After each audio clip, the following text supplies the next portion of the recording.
Kai and Nick. If you guys haven't subscribed, please go subscribe and go tell a friend that's gonna tell a friend that's gonna tell uncle, cousin, and mom and them to get in the mix with Kai and Nick. And from the title, I know you guys are looking like, how do I know God is real? Is it because what I heard my mother say or my grandmother say? Have I ever seen him? Have I ever felt him? Like, how do I know really that God is real? Well, I'm about to tell you guys how I know, for my own personal experiences, that God is real. I know God is real because he speaks to me. And for non-believers or people that are not in tune with God spiritually, I know you're probably thinking, like, how do he speak to you? Like, how? Like, do he, like, you know, how do you know it's him? How do you know it's his voice? Like, how do you really know? Well, as a child, I used to have a lot of dreams, a lot of visions. It was unexplainable. In previous videos, I stated that I would go ask people, like, what does this mean? Or what do you think that this means? And they had no answer. Some of them thought I was, like, off my rocks, like, really?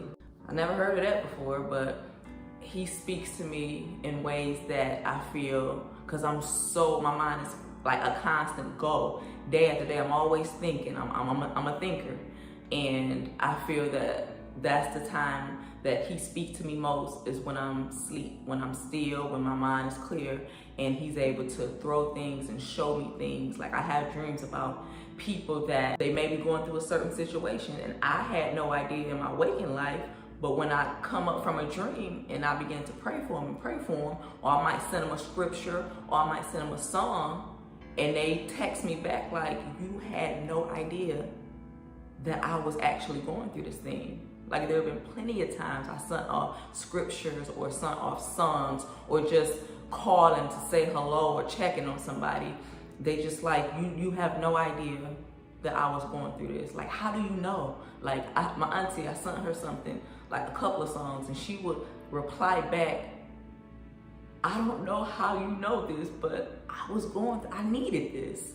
And I'm like, I feel that it's just the Holy Spirit making intercession between myself and, other people. Like, he shows me a lot of stuff, and I feel that he shows me because he knows that I have no shame to go back and tell people what I saw, or what he told me, or what he showed me. Like, just pretty much spreading like the gospel. Like, this is not no far-fetched thing. This is not something that's made up. Like, this is real.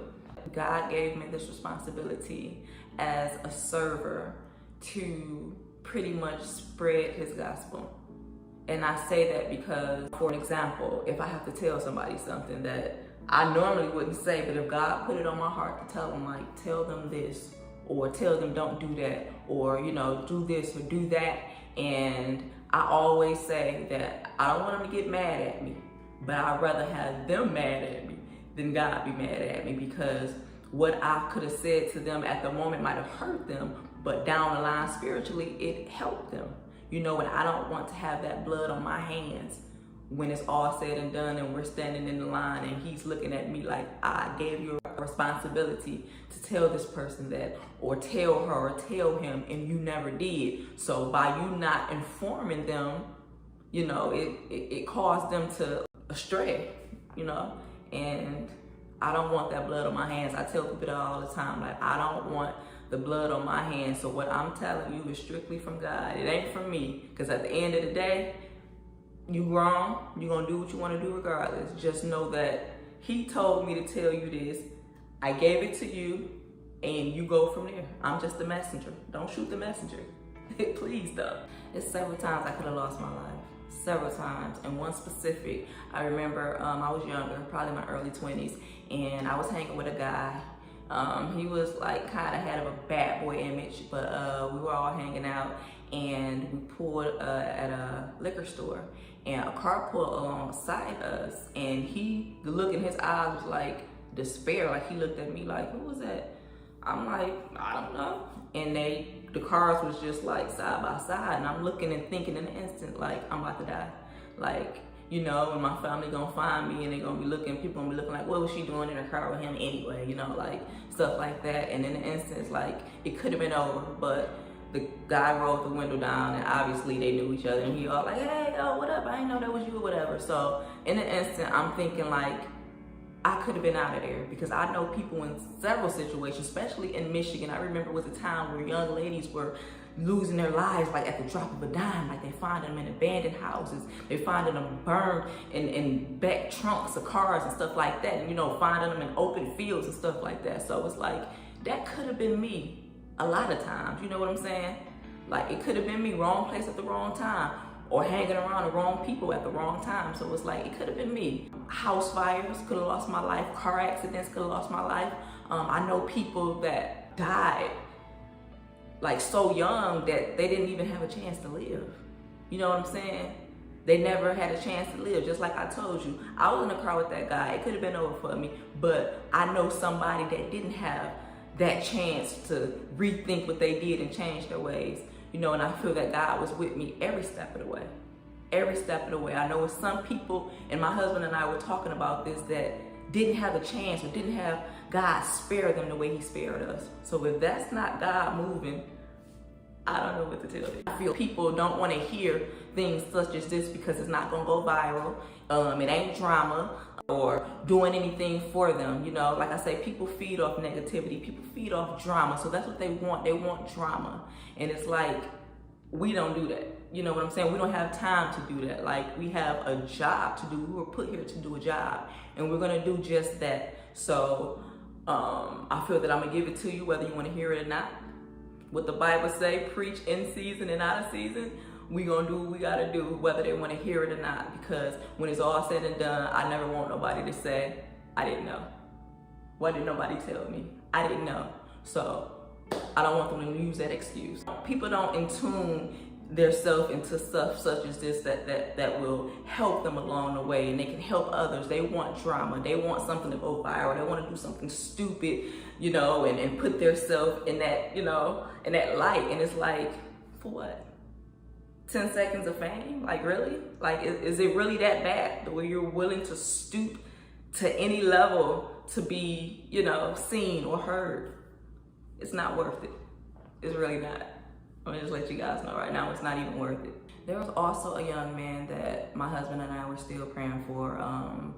In one of the videos, I think I did actually a testimony towards him or whatever, and he's still incarcerated. We're still, you know, praying that he comes home. But there's a recent situation to where God put him on my spirit. He was on my spirit heavy, I think Friday. He was just thinking about him, like, you know, just thinking about him. So I'm like, damn, let me go pray for him. Like, just pray, just hearing God say, pray for him, pray for him. So I went to go pray for him, and Sunday, I got some news that one of his lady friends, you know, good lady friend of his, had passed away tragically. And it crushed me because it's like, what the heck? She was a kid, 19 years old, like, never had a chance to live, like I said. Never got to learn from the mistakes like we did. We made mistakes, 18, 19, 20, you know, still making them to this day, but she never got a chance to write that, and that didn't sit well with me, because it's like, dang, you, and I look at me and I look at her, like at 19, I was, you know, like, wow, you know, and thank by the grace of God that he spared me through those situations to where he could have took me a long time ago. But yes, God put him on my heart to just constantly pray for him, and I didn't know why until that happened. So it was like, dang, you know, and I felt for him because the night before, maybe Thursday going into Friday, I had a dream about him that he was in our home, in our basement, just praying, like had his face down to the ground, like praying. And I looked it up, and you know, to see what that meant.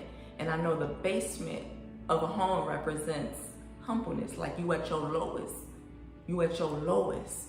And I'm like, dang, like, and it's just pieces start coming together. Pieces start coming together, like, oh, this is why you had me pray for him, because this was gonna happen, and he's away, so he can't grieve and mourn with his family and his friends around him. So he got hold to the news, and obviously, you know, he didn't pretty much take it too well, and you know, he was very, very, very hurt by it. And I'm asking God, like, when I got the news, I'm asking him, like, what is going on? Like, what happened? Like, why? Like, I'm flabbergasted. Like, I don't know, like, why, you know? And I heard God calmly, he said, I'm clearing the path. I said, you clearing the path? It's like, thought about it, I told my husband, I prayed on it, and what I got from it was, she and him together, I want to say it's a bad combination, but they didn't bring the good out of each other, is what I'm saying. Like, he loved her, she loved him, but them two together, it didn't bring so much good out of, you know, that situation. So I feel he's coming home, but before he comes home, he wants to clear his path. Anything that held him back, anything that caused him to be in the position where he is, anything that's hindering his growth with God and his walk with God, God's clearing that path. And God rest her soul, God bless her family, but I took it just as that, like, okay, you making some changes and adjustments. Who am I to tell you you shouldn't have did that? Like, it hurted. God knows it hurted to see her like that, but I'm not questioning God. And I hear and I pray for her mother, because her mother's not, you know, as any mother that lost their kid tragically, you know, you're not gonna sit too well. You lost a kid anyway, or anyhow, whatever. It's not gonna sit too well. And I pray her strength in the Lord, because she's struggling in her faith right now because of that. And I truly pray for her. And also, I just want people to know that when people pass away, people always give credit to the enemy. Like, oh, you know, God would have did this, the enemy did, you know, devil, you know, caused this to happen. And what people don't fail to realize is that the enemy don't get no life. The devil don't give life. So therefore he can't take life. He can make life hell for us if we let him, but he can't give nor take. He had to have permission. He had to have permission. So that should tell you something. That should tell you something. Right now. That should tell you something. And I also feel that, to me, there's two storms. There's a storm where God is testing the water. You know, might shake up a little something for you, you know, to strengthen your faith. And there's another storm I feel that we create our own self. We go out and do stuff out the will of God. We go, you know, do what we want to do, and then we're looking like, why God? Why is this happening to me? You know, and people get to questioning their faith, but it's like, you did that. God give us free will to do whatever it is we please, and he already told you the answer, choose life. But we choose to go do what we want to do, and he still has favor, grace, and mercy that's following us. So before this young man went to jail, his faith was as a Christian. So when he got there, his beliefs began to change, and he started saying that he pretty much didn't need Jesus to get to God. And I'm looking like, And there's plenty of times God spoke to me and told me to tell him this, tell him this, tell him this, tell him this. But the last conversation that rung in my mind with God, because he brought it back. And he said, tell him I want my glory. He said that previously. And it dawned on me, like, if you change your beliefs to believe that you don't need Jesus, however, if God can speak to you directly, then how come he's using me to send messages to you? If that's the case, why don't he just speak to you? Reason for being, he can't hear you. You turned your back on him. He still loves you, and he's still gonna guide you. However, he can't hear you. He can't hear you. He cannot hear you right now. So therefore, he's going to use somebody that can hear him to tell him what I said. I just feel like this is his faith walk. We all have to have our faith walk. Like sometimes your testimony can only go so far in a sense. It's like sometimes people got to experience certain things for themselves. Just like you tell a kid, don't put your hand in that, it's hot. They know it's hot, but they just want to see. You know, they just want to, just to see if it's hot. But I truly feel God is going to do a turnaround in that young man's life, because he's going through great lengths to show him, to get him to bend his knee, to humble him, and pretty much experience him for himself, so therefore nobody else can tell him about God, because he actually experienced him. So I feel that he's taking him through that. But yeah, he used me to tell him certain things and deliver messages and, you know, stuff like that. And yeah, pretty much like I said, if God can talk to you one-on-one like that without Jesus, you a bad man to pull that off. But it don't work like that. And I feel that he's showing him, like, okay, if that's the case, y'all talk. Like, what do you need me to go tell him something if you can talk to him one-on-one? I feel that he obviously used me, you know, to be an example and to tell him, like, hey, this is what he's saying. I heard a pastor once say that Jesus probably would have came back. He just waiting on us and trying to get his desires to get as many souls saved as possible. Last but not least, real quick, there was a family member that was going through substance abuse problems, and you know, it kind of got out of hand. And I remember when I first found out, it kind of hurt me, because it's like, dang, that's not even you, man. Like, what are you doing? You know that's not you. Like, what happened, you know? And like I said, I was the only one bold enough to call him out, because I loved him. And of course, you don't want to see your loved ones going down that path, you know? It's like, I didn't condone the behavior, so I was gonna call it out, like, hey, that's not you, bro. And I wanted to cut into him, like, really bad, but I heard God say, don't do that. I said, okay. He was like, I'm like, what do you want me to tell him? Like, I gotta say something. Like, what you want me to say?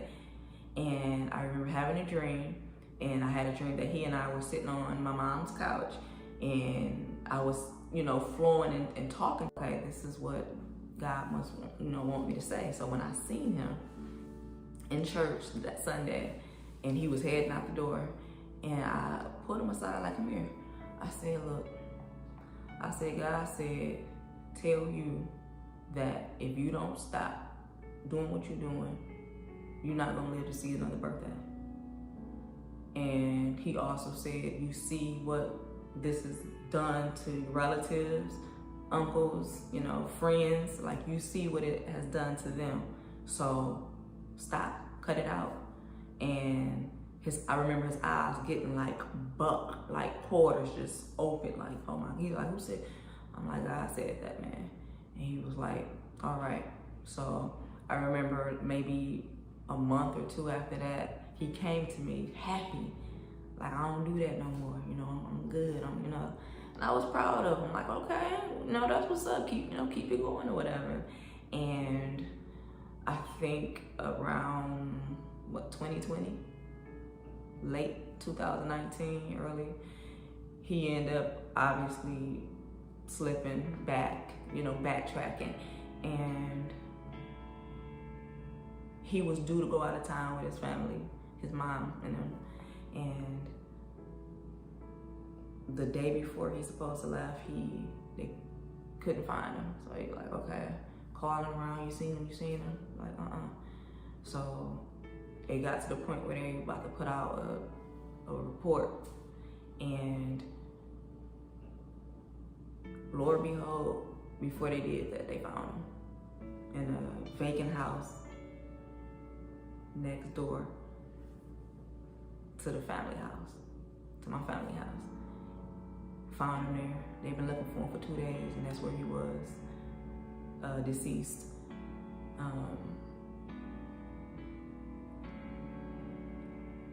And all I could think of, why didn't he listen?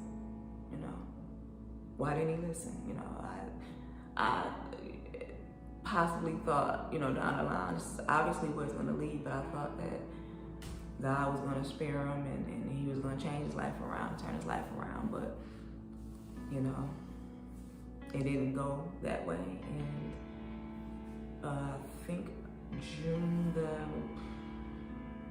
I want to say 20th, 21st will be a year since he passed away.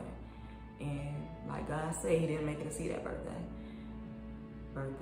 So that birthday that he said that he was gonna miss if he didn't stop, and he didn't live to see it. So that's how I know God is real. That's how I know. He speaks to me. He speaks to me very openly. I know it's him. I know it's him when he speaks. I never had to question, is he real or not? Like, I mean, it's in plain sight. If that's not God, then I don't know what it is, you know. So I hope that sent some encouragement. I hope that sent some encouragement to somebody that's asking the same question. Like I say, hopefully the testimonies that I gave today and just the life lessons that I went through, hopefully help somebody else. And that's the goal, pretty much, to help the next person. Like I said, we as Christians can't be selfish, because who am I to say I don't want to go through that when I know it's going to be somebody, my testimony, and it's going to help somebody. That's selfish to say I'm not going through that and, you know, lead the rest of the people down the line that is supposed to help hanging like that. So being a Christian is being unselfish. I pray that you guys received it. Give it a like, thumbs up, share, and I'll see you in the next video.